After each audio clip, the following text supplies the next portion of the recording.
شنو الفرق بين I will و I'm going to؟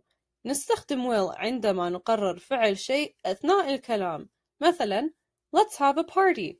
That's a great idea. We will invite lots of people.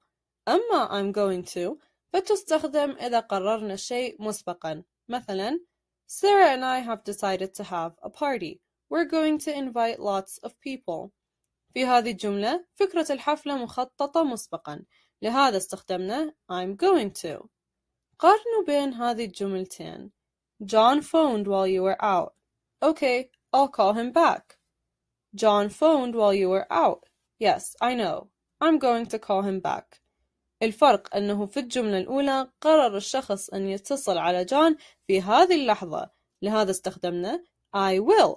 وفي الجملة الثانية الشخص كان يعلم أنه جون اتصل عليه مسبقا، وكان مقرر أنه يتصل عليه قبل أن يخبره أحد، لهذا استخدمنا I'm going to. أيضا نستخدم going to إذا قررنا شيء بناء على الوضع الحالي. مثلا Look at those black clouds. It's going to rain. خمنا أنها سوف تمطر لأن الغيوم سوداء. أيضا في I don't feel good. I think I'm going to be sick. في الحالتين خمنا الذي سيحصل بناء على الوضع الحالي، لهذا استخدمنا I'm going to. وفي هذه الحالة لا يجوز استخدام will ونقول Look at those black clouds. It will rain. هذا الشيء خطأ.